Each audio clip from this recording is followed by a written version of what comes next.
Coming up next, I'm going to teach you how to job hunt after you graduate, high school or college, and then how to find your way into a high-paying trade job. Plus your calls, and it all starts right now.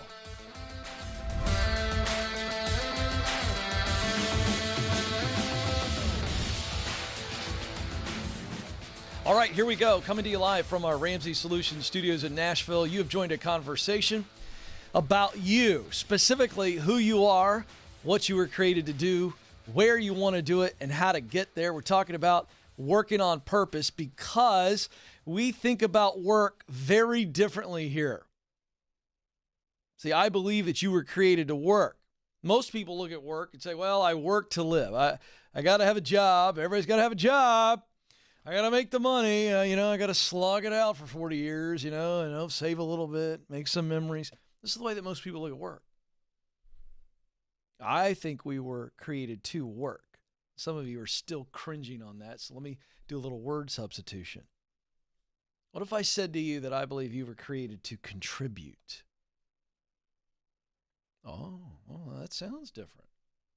See, because even the most confusing caller, not confusing caller, I should say, a caller who's confused about what they're supposed to do with their life, they'll call me and I'll push them a little bit and they say, Ken, I know, I just want to help people. The most confused person in the world about what it is they're created to do will say, I just want to help people. Created to contribute. Let me go a step further. You were created to fill a unique role in your work. You are needed. You must do it.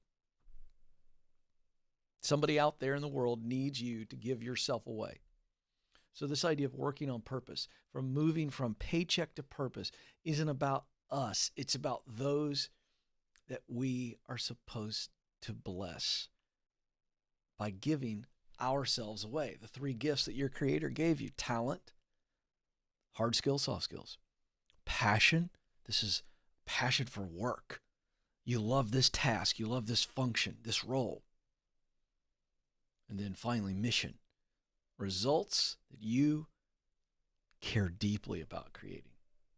When those three things are in alignment, talent, passion, mission, in other words, when you use what you do best, talent, to do work you love, passion, to produce or accomplish results that matter deeply to you, mission, you are on purpose, you are in alignment, and it is pointing to your contribution zone. I call it the sweet spot, where people marvel at you because they say, you just were born for this. And in that sweet spot or contribution zone are multiple jobs, career paths, even dream jobs. So we want to help you figure that out. So welcome to a different kind of program where you are the subject matter. 844-747-2577, 844-747-2577. We'll get to the phones in a moment.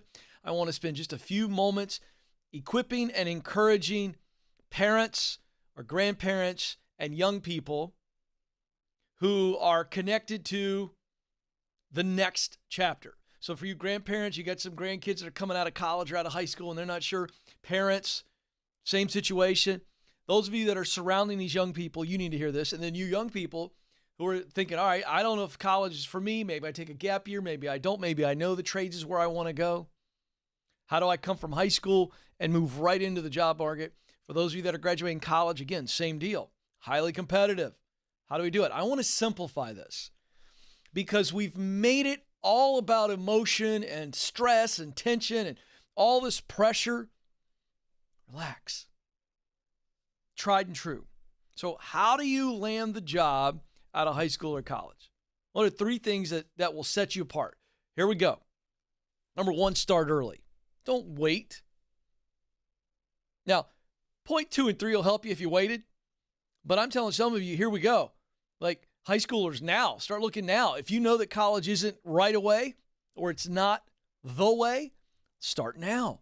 Start early. Juniors, parents, you got juniors. Start now. Start thinking about this now. Start shadowing people now. Start interning and volunteering now. Start now. Start thinking now. Start exploring. I think maybe I want to do this, but I also think I might want to do this. And I think I might want to do this. Here's what's great about that.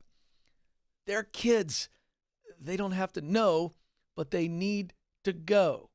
They need to put themselves out there and experiment and try some things that are in reason.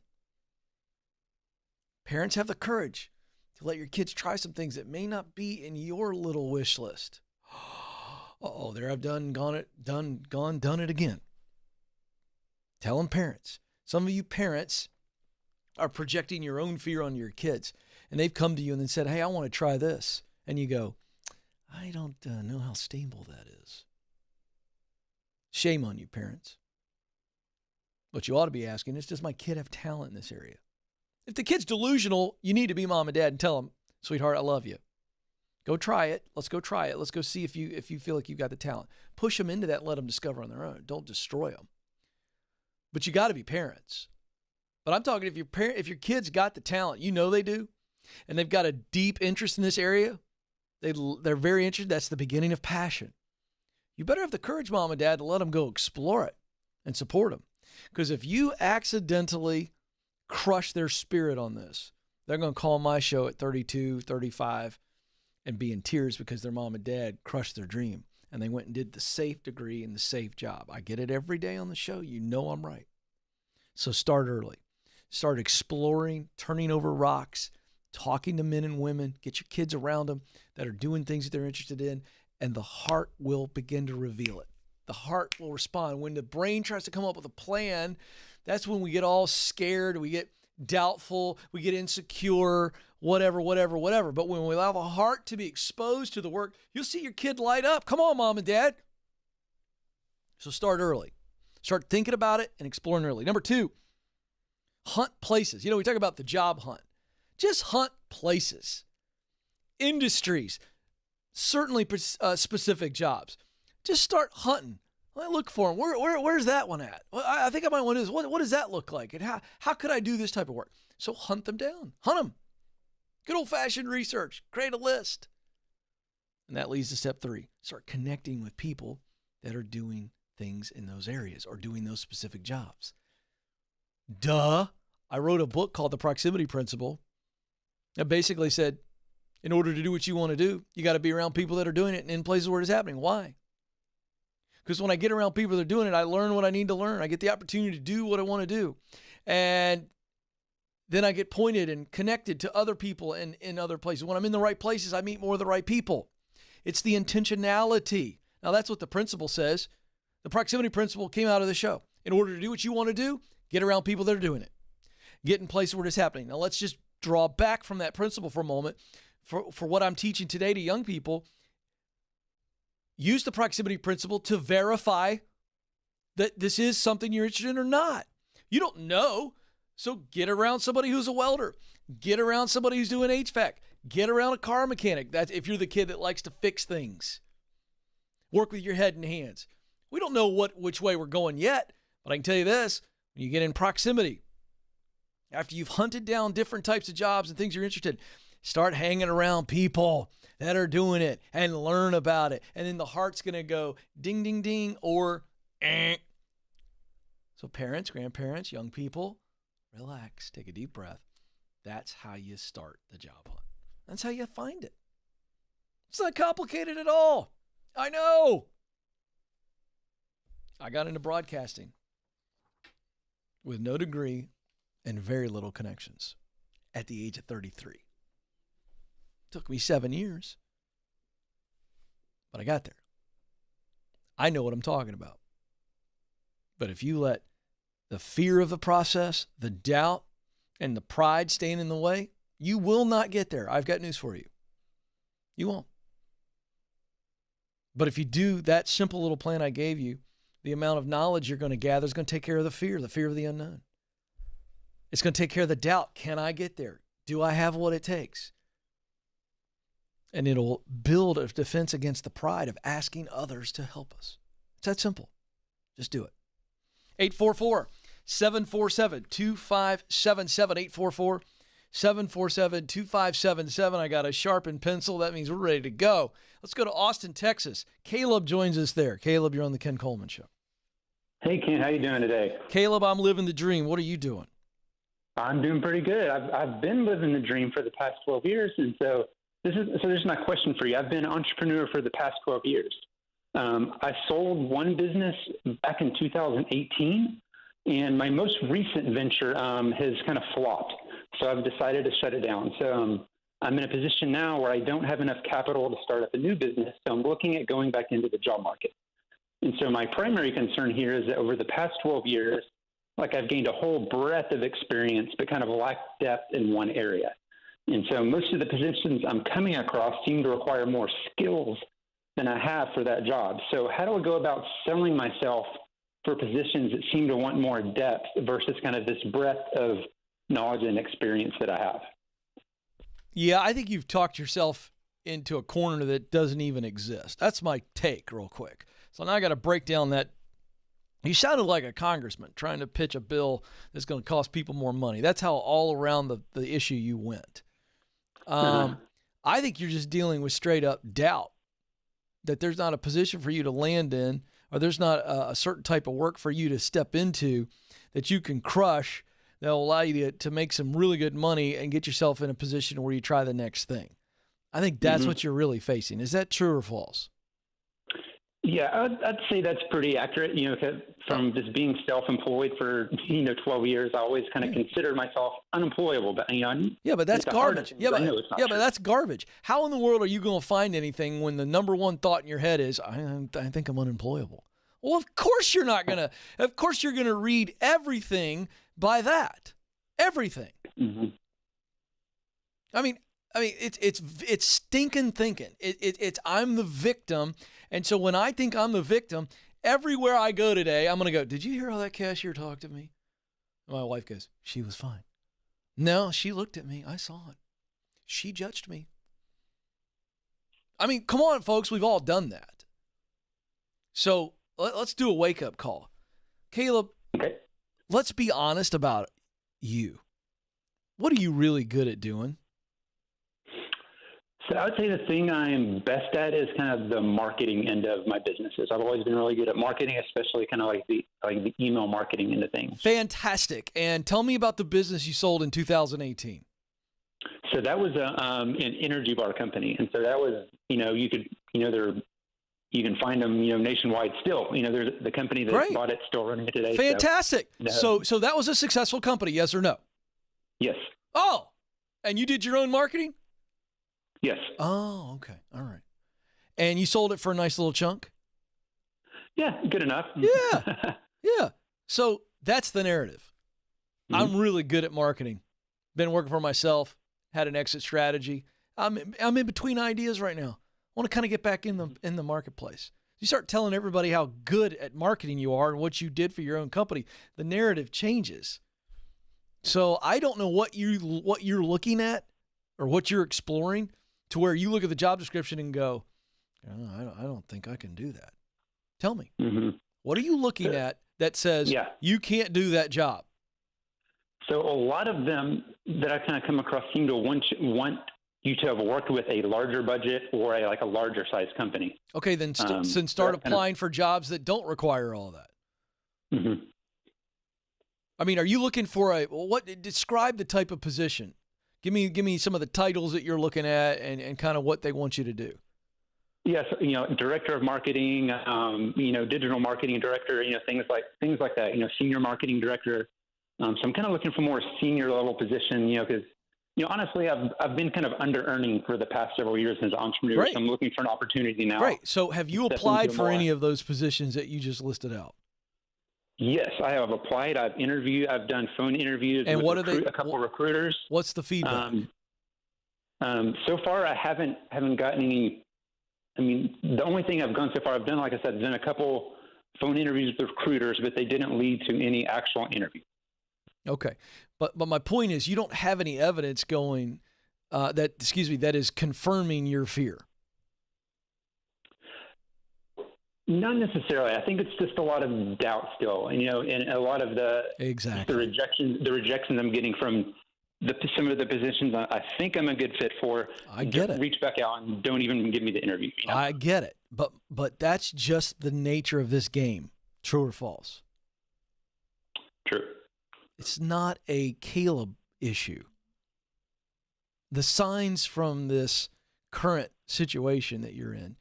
The signs aren't telling me or you don't have what it takes. This is just the nature of the game. You really do have to double down. This is where relationships are everything, to where you're getting an interview because of a mutual connection who knows somebody who's looking for a marketing person. And they go, let me tell you about my buddy Caleb. This guy's a rock star, started this company from scratch, built it up and sold it. And he's an entrepreneur at heart, but right now he's looking to get in and a new challenge and help somebody and come in and do for somebody else what he's done for himself. Mm-hmm, mm-hmm. Do you hear that narrative? Yes. How do you create that conversation? Answer it. Austin, Texas is a big place, man. Yes, it is. Lots of good jobs in Austin, Texas. How do you create that conversation? Yeah, I think it would be just kind of like you were saying, just kind of let them know of like, here's what I've done for my own business. Is I'm looking to do it for somebody else now. Okay, but my point is, I'm going to give you my best-selling book. I'm giving you the playbook. All right? I'm going to give it to you. Mm-hmm. You need to read the proximity principle.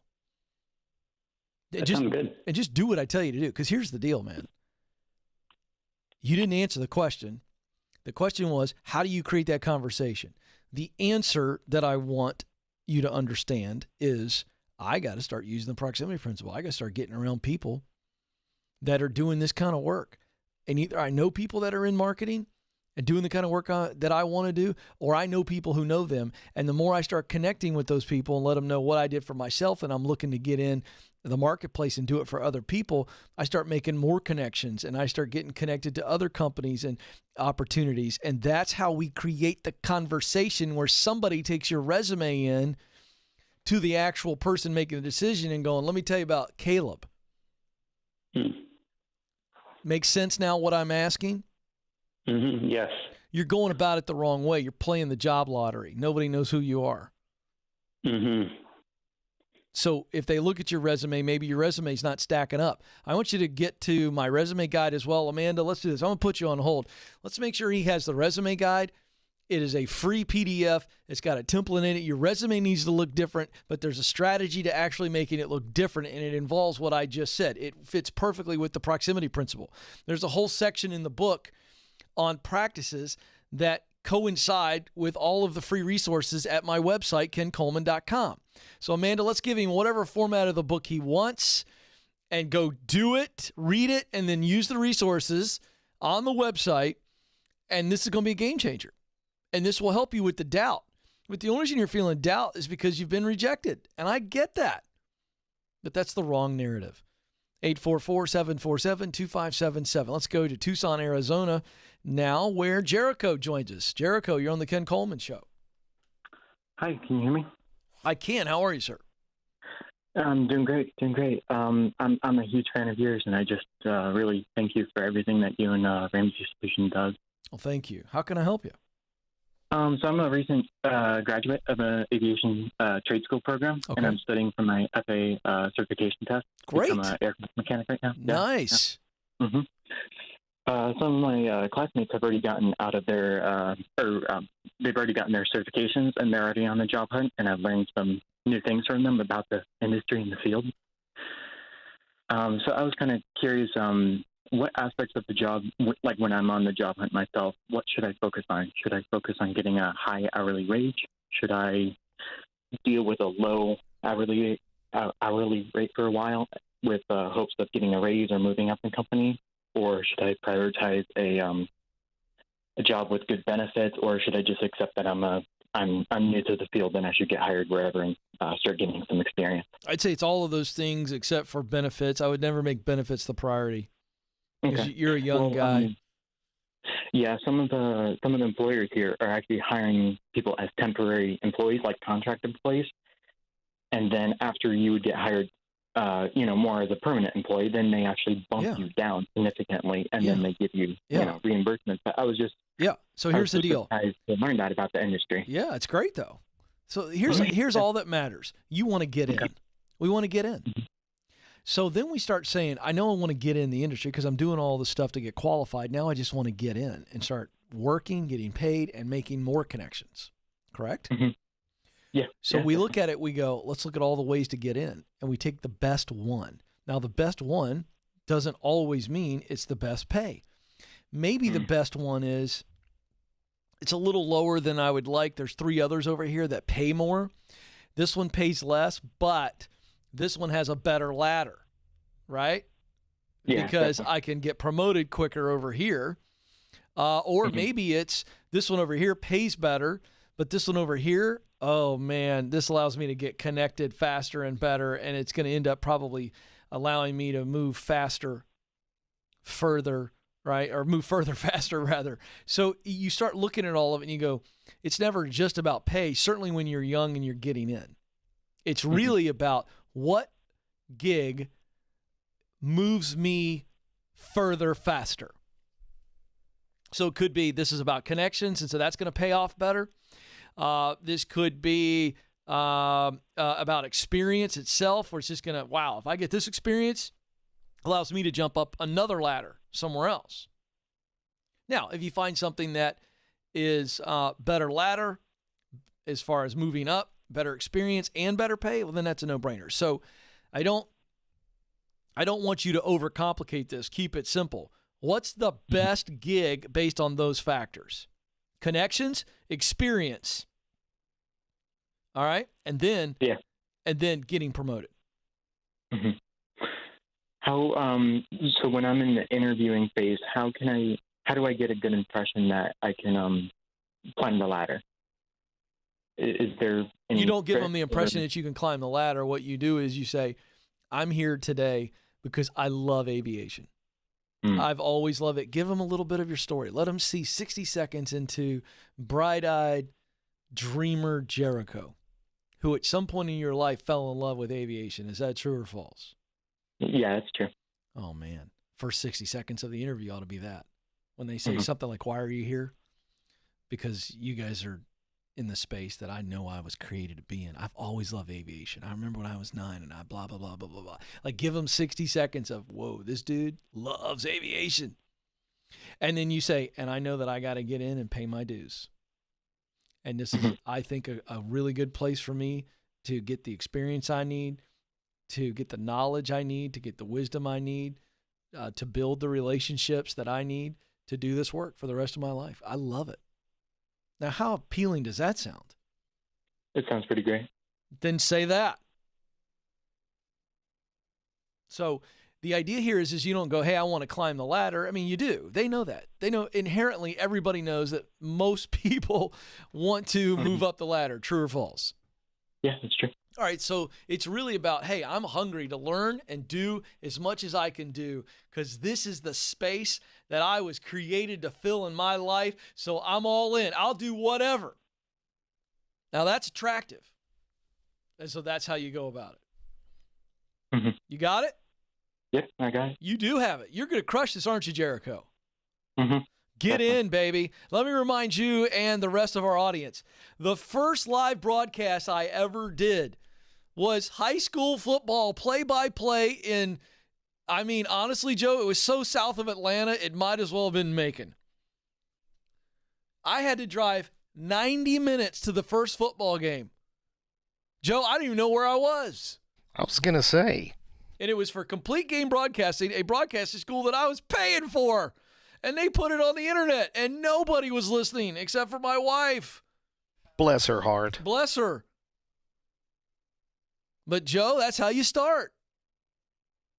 You just get in and do it. So, again, Jericho doesn't have to do it for free like I did, but I'm just telling you, if that's what it took to get in aviation, Joe, I promise you, you know me, I'd be up at the local aviation place going, hey, here's the deal. I eventually want to do this. I don't need any money. That's what I did at 680 The Fan. Hey, I don't need any money. I just want to learn.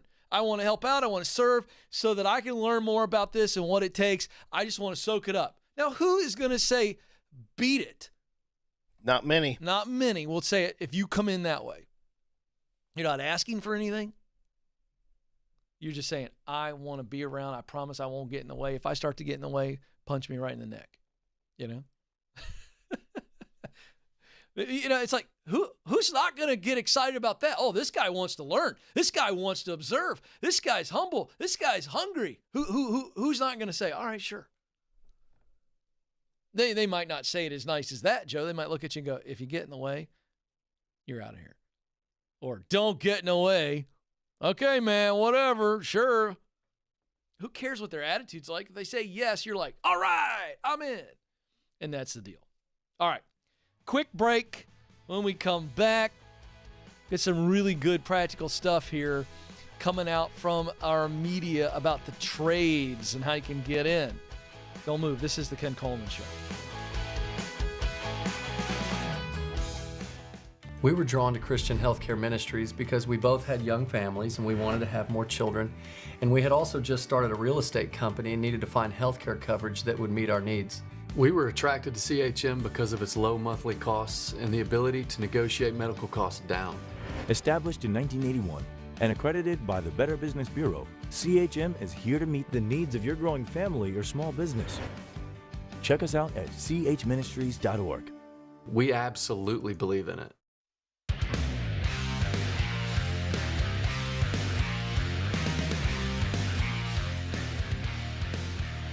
All right, welcome back to the Ken Coleman Show, where we help you get clear, get qualified, get connected, get started, get promoted, get the dream job so that you can truly work like no one else and give yourself away. You're working for legacy. The money's there.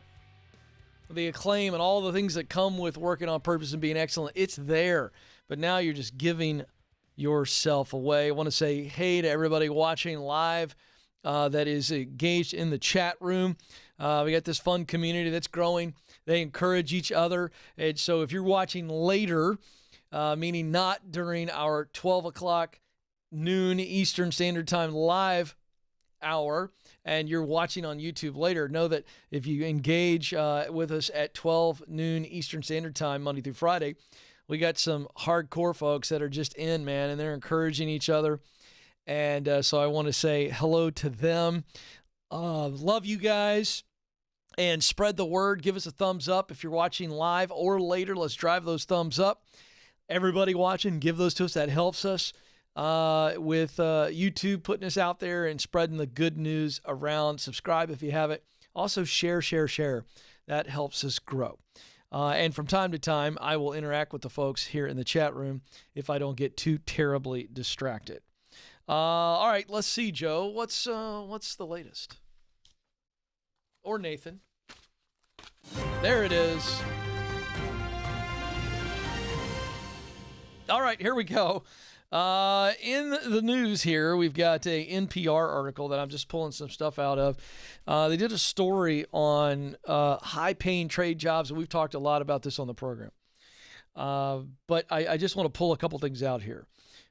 First, a statement from Carrie Akins, who is the Director for Career and Technology Education at Calvert County Public Schools in the state of Maryland. And she says there are thousands of jobs that go unfilled every year because they can't find qualified people with both the skills and the interest. Hello, skills and interest means talent and passion. All right. And she's absolutely right. And these jobs go unfilled. Now, there's got to be a communication issue here, but I can't solve that. But when I talk to you folks, you need to be aware of this. These trade jobs aren't garbage settling jobs. These are good jobs with growth opportunity. I'll give you an example. With an associate degree, just a 2-year degree from a community college, you could become an air traffic controller. Median salary for an air traffic controller, $130,000 a year. How about working your way into the construction business, whether it be commercial or residential construction, and leading a crew, leading a team? Median salary in 2020, $97,000 a year. How about a mechanic on aircraft? $66,000 a year. Plumbers, these are median salaries. This is not where you're capped out. $56,000 a year. Firefighters, $52,000. These are median salaries. So depending on what part of the country, those numbers can be higher, significantly so. So, again, practically speaking, how do you get into the trades? Parents, how do you help your kid kick the tires and see, hey, is this where I want to go? Well, first of all, I love the idea of that we write about in my new book that's coming out in November, Clarify and Verify. I want you to start hanging around. Hanging around, shadowing. It starts with just shadowing somebody in the trades. Multiple trades, shadow. See what it's actually like. Second thing, that could move into an apprenticeship. Paid or not, doesn't matter. Typically, an apprenticeship would be paid, but whether it's an internship or apprenticeship, it doesn't matter. And then, hey, how about actually walking in to the office of a local plumber or electrician or whatever and go, hey, this is who I am, whether you're an adult or you're a young person. This is what I want to do. I think you cool with me asking some questions about how a young person might get into this? Get what they have to say. Write it down. See if they might be a shadow or an apprentice or internship opportunity. You know, some people think I always got to go online for something. How about walking in the front door, looking sharp and going, hey, you guys did some electrical work in my house about 5-6 years ago. I want to talk. The information is right in front of us. And then, of course, you've got trade associations in your local area. Again, another great opportunity to learn more. That's where they're serving all those other individual businesses, unions. All these people can provide valuable information and relationships and direction. Don't forget community colleges. Your local community college many times will offer great programs that are inexpensive that can get you into a career in trades. But do your homework. If there's 3 community colleges in your area or 2, what are their placement rates? What do they look like? Does this community college have a better placement rate? Or are there actual, what I would call trade colleges alone? You know, like it's not a community college, but they're training people in this particular area. Again, that's why I partner with Bethel Tech. I think Bethel Tech, at the end of the day, they are a technology trade school. And for less than $15,000 and 9 months of your time online, you can cash flow through it. Bethel Tech's going to get you positioned where you can make starting salaries of $75,000 and get into an industry, into a trade of technology that's never going anywhere. BethelTech.net/Ken. BethelTech.net/Ken. Call them up, talk to them. They can help you. They're crushing it. Tons of our audience jumping in on this, going, hey, what's that look like? So you can find your way into a high-paying trade. Again, what have we done here? I just pulled out some information, and what we're doing is we're demystifying the journey to get where you want to go. But if we just look at it as this faraway mountain that seems impossible to get to, and even if we got to the base of the mountain, we don't know if we've got the chops to be able to climb it, to be able to get there. I mean, look, it's not the mystical, mythical journey that fear and doubt have made it in your mind. Break it down. How do we get there? And I can't say this enough. That's why I wrote my book, The Proximity Principle. If you just get around the right people and you just put yourself in the right places, you will not believe the opportunities. Now, it's not a one time, I'm going to get around one right person, I'll put myself in one right place. No. This is a habitual activity, a habitual discipline that will get you there. It'll get you there. Trust me, it works.